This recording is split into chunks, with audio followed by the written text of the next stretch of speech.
The icy metal of your van door shudders violently under the weight of 3 heavy strikes. It is exactly 2:47 in the morning. A blinding beam from a tactical flashlight slices fiercely through the tiny gaps in your window covers. A deep and commanding voice shatters the silence. The officer demands to know who is hiding inside. Your heart instantly explodes into a chaotic rhythm of 150 beats per minute. Pure adrenaline floods your veins like freezing water. Every single primal instinct inside your brain screams at you to freeze. You desperately want to hold your breath and pray the danger simply walks away. This is the ultimate nightmare for anyone living the nomadic vehicle lifestyle. This exact fraction of a second dictates your entire future. One wrong move means you wake up to a brutal citation. Worse yet, you might watch your only home get impounded and towed into the dark night. Yet a secret society of veteran stealth campers faces this exact terror with absolute grace. They execute a psychological dance so flawless that officers actually end up apologizing for the interruption. They have completely deciphered the hidden code of authority encounters. They transform a highly volatile confrontation into a polite exchange that concludes with a friendly handshake. The biggest and most dangerous lie you have ever been told is that the badge outside your door belongs to an enemy. That toxic mindset will destroy your peace and ruin your journey. The reality is completely different and surprisingly human. That police officer standing in the freezing cold is just a person doing a highly stressful job. They want this midnight interaction to end as peacefully and quickly as you do. They are not actively hunting for a reason to throw you in a prison cell. They are simply responding to a paranoid neighbor's phone call or conducting a mandatory welfare check. They only need to verify 3 crucial facts. They need to know you are not a dead body. They need to confirm you are not currently committing a violent crime. They must ensure you are not a threat to the surrounding community. If you can instantly deliver those 3 psychological assurances, the entire ordeal evaporates in under 5 minutes. The ultimate secret lies entirely in the first 10 seconds of the encounter. You must understand a profound truth about human psychology to survive this moment. That heavily armed officer approaching your silent vehicle is absolutely terrified. They have zero idea who or what is waiting for them behind your metal door. They do not know if you are clutching a weapon in the dark. Their hand is firmly hovering over their holstered firearm. The exact energy you project the moment you realize they are there will either defuse a bomb or detonate it. If you project calm compliance, the officer's nervous system instantly relaxes. If you project hostility or panicked silence, their threat level escalates to the maximum tier. This brings us to the very first survival tactic you must master. You must execute the calculated slow wake-up response. Amateurs freeze in the dark, but veterans take immediate control of the environment. The very first action you take is reaching out to flick on a soft interior light. This sudden illumination is a powerful psychological trigger. It instantly signals peaceful cooperation and allows the officer to visually clear the space. You then project a calm and slightly groggy voice through the thin walls. You politely announce that you are waking up and need just a moment. This simple vocal confirmation achieves multiple strategic goals at once. It proves you are a living human being capable of rational communication. It buys you 30 precious seconds to regulate your breathing and calm your racing heart. You then begin to move with slow and highly deliberate precision. You never make a sudden jerk that a nervous cop could mistake for reaching for a hidden weapon. You keep your hands completely empty and highly visible at all times. You approach the door with your palms facing outward in a universal gesture of peace. But there is a hidden trap in this slow response technique that ruins many beginners. Moving too slowly makes you look deeply suspicious and deceptive. Moving too frantically makes you look like a fleeing criminal. You must perfectly mimic the exact physical rhythm of a deeply asleep citizen being rudely awakened. You act groggy but entirely cooperative. You act confused but utterly compliant. As your hand reaches the cold metal handle to slide the door open, a completely new psychological game begins. You are about to face the blinding flashlight, and you must have your physical proof of innocence ready to deploy. When that heavy door finally slides open, the officer's piercing eyes will instantly scan your immediate environment. This brings us to the second vital strategy known as the rapid documentation deployment. Nothing screams guilt and triggers police suspicion faster than frantic fumbling in the dark. Digging blindly through a mountain of dirty clothes to find your vehicle registration instantly escalates the tension. The officer watching you rummage wildly will immediately assume you are hiding contraband or searching for a weapon. You must completely eliminate this chaos by creating a dedicated command center for your paperwork. True veterans of the road can produce their license, registration, and insurance in under 10 tenths seconds.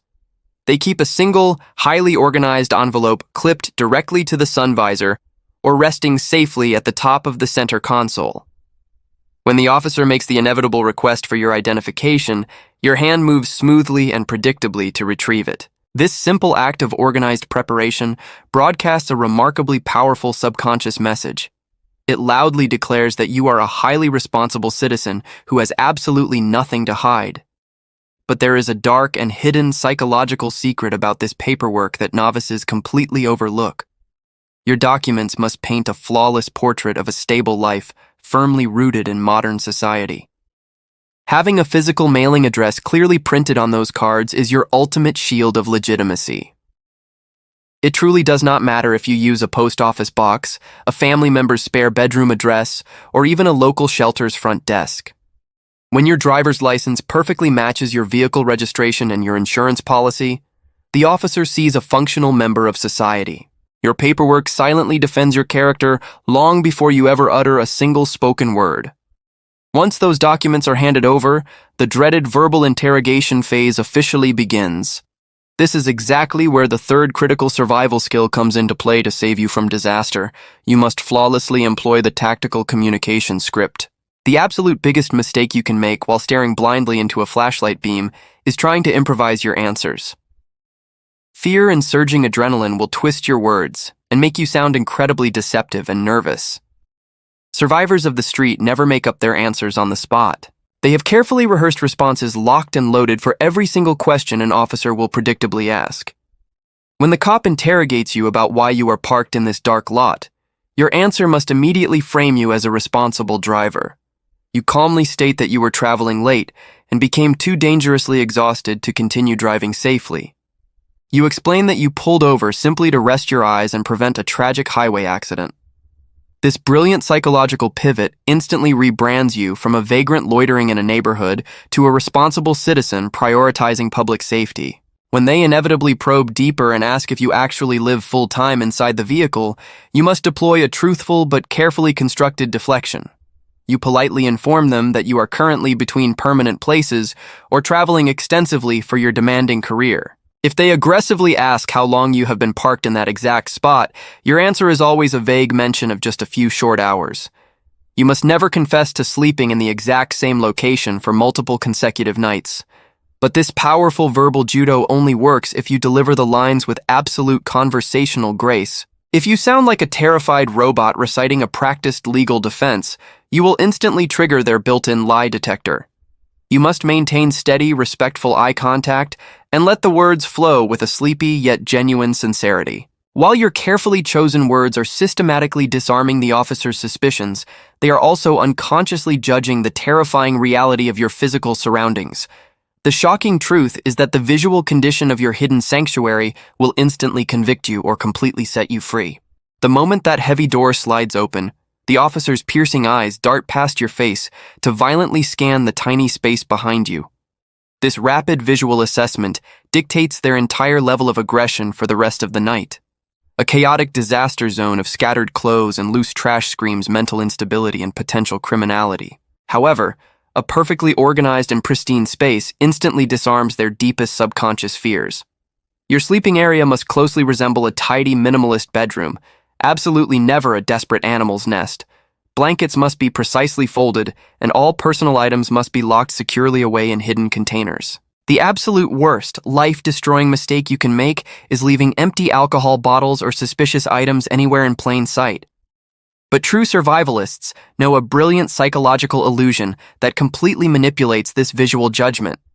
They intentionally design their living space so the sliding door only exposes the most immaculate and sterile section of the vehicle. Many employ thick blackout curtains to physically wall off their messy private sleeping quarters from the glaring flashlight beam. By doing this, you are actively controlling the exact narrative the officer sees before they can form a dangerous negative bias. While your pristine interior soothes their visual paranoia, your own physical body is actively broadcasting a completely separate set of intense signals. This brings us to the fifth non-negotiable rule of surviving a terrifying midnight police encounter. You must completely master the incredibly difficult art of non-threatening physical presence. Under the crushing weight of high-stress adrenaline, your nervous system will violently betray your carefully chosen words.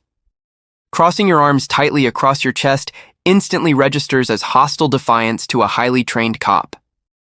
Shoving your trembling hands deep into your pockets violently screams that you are concealing a deadly weapon in the dark.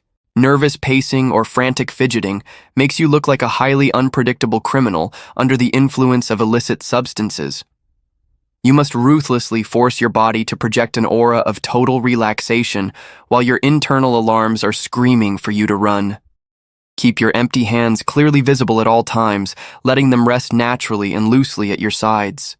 Force your tense, hunched shoulders to drop and maintain steady, respectful eye contact without ever locking into an aggressive stare. You must project the undeniable vibe of a completely innocent citizen who is merely experiencing a minor, sleepy inconvenience. Yet forcing your shaking body to remain still while your primal survival instincts demand flight is an agonizing battle of pure willpower.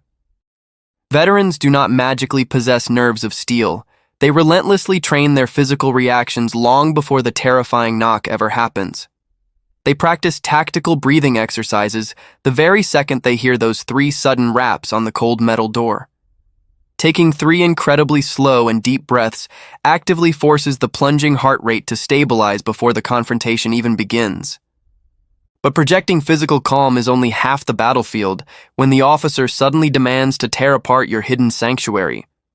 You are about to face the most dangerous psychological trap in modern law enforcement, and your next sentence will either protect your freedom or completely surrender your constitutional rights. The blinding beam of the flashlight remains fixed directly on your face as the officer casually asks to take a quick look inside your vehicle. This seemingly innocent question is actually a highly calculated psychological trap designed to strip away your constitutional protections. Amateurs instantly panic and aggressively scream that they know their rights, transforming a peaceful warning into a hostile legal war. This brings us to the 6th absolute survival rule of the concrete jungle. You must master the delicate art of maintaining your legal boundaries without ever triggering a violent confrontation. In the vast majority of jurisdictions, you possess the absolute right to refuse a warrantless search of your personal sanctuary. However, aggressively quoting obscure legal statutes to a highly stressed cop in the middle of the night will almost guarantee a devastating escalation. Instead, survivalists employ a highly tactical phrase that builds a strong legal wall while maintaining a totally friendly demeanor. They politely state they would prefer not to consent to a random search, but are perfectly happy to answer any further questions. This masterful psychological deflection establishes your firm legal boundary while simultaneously validating their authority. You must also be acutely aware that nearly half of the states enforce strict stop and identify laws requiring you to provide your legal name during any lawful encounter. Knowing exactly when to firmly hold your ground and when to respectfully bend is the ultimate secret to surviving the midnight knock. But even the most perfectly executed legal defense is entirely useless if you are sleeping in a highly volatile danger zone. This leads directly to the 7th survival technique, which is the relentless mastery of strategic urban camouflage. Your choice of parking spot fundamentally dictates whether you will ever face the terrifying knock in the first place. Parking directly in front of wealthy residential homes practically guarantees a paranoid neighbor will summon the authorities to investigate your unknown vehicle. Hiding in abandoned business lots after midnight actively invites aggressive private security guards to forcibly remove you from the premises. Veterans exclusively hunt for the invisible safe havens of the city, such as heavily illuminated 24-hour gym parking lots or sprawling hospital complexes. They never allow themselves to become a recognizable fixture in any single location, constantly rotating their sleeping spots like shadows in the night. Even with flawless camouflage and perfect legal maneuvering, the absolute worst-case scenario can still crash through your window. You must be completely prepared for the exact moment the officer pulls out their ticket book to deliver a crushing financial blow. The chilling sound of a citation ripping from the officer's book can instantly shatter your hard-earned peace. This brings us to the eighth crucial layer of your defense, which is the execution of a bulletproof backup and exit strategy. Living in a state of constant paralyzing fear stems entirely from the terrifying unknown of what might happen next. Elite survivors completely eradicate this fear by knowing exactly which specific cities impound vehicles and which ones merely issue a basic warning. They meticulously maintain a dedicated emergency fund, designed specifically to absorb the shock of an unexpected overnight parking ticket. They also memorize a written list of secondary, legally safe locations to retreat to if they are suddenly banished into the dark night. Sometimes, swallowing your fierce pride and gracefully accepting a $40 ticket is the most brilliant tactical retreat you can make. Fighting an angry cop over a minor parking violation can rapidly escalate into a brutal arrest, devastating vehicle impoundment, and thousands of dollars in towing fees. Surviving the street demands that you understand your pride is incredibly expensive and rarely worth the ultimate cost. Once the tense encounter concludes and the red and blue lights finally fade into the distance, you must execute the ninth and final survival protocol. You must instantly activate the follow-up documentation habit to secure your long-term safety. Memories rapidly distort under the crushing weight of high adrenaline. The very second the patrol car completely leaves the immediate area, you must reach for a dedicated physical notebook. You systematically record the exact date, the precise time, the specific location, and the officer's name and badge number. You document exactly what was spoken and the precise outcome of the terrifying interaction. If a different officer harasses you tomorrow night, this meticulous paper trail becomes your ultimate, undeniable shield of proof. But you must never commit the fatal error of pulling out a notebook and aggressively scribbling while the armed officer is still standing at your window. That aggressive action will be instantly perceived as a massive threat and will reignite the conflict you just successfully diffused. When you seamlessly weave all of these psychological and physical techniques together, you completely neutralize the midnight terror. You transform from a panicked victim trapped in a metal box into a masterful architect of your own urban survival. These are not just desperate tricks for the homeless. They are elite de-escalation strategies taught by top security professionals. If you want to master these advanced psychological tactics and completely dominate the chaotic reality of modern survival, you must join our tribe. Subscribe to Primal Methods right now and hit the notification bell to unlock the ultimate secrets of total independence. Stay alert, stay hidden, and always command your own destiny.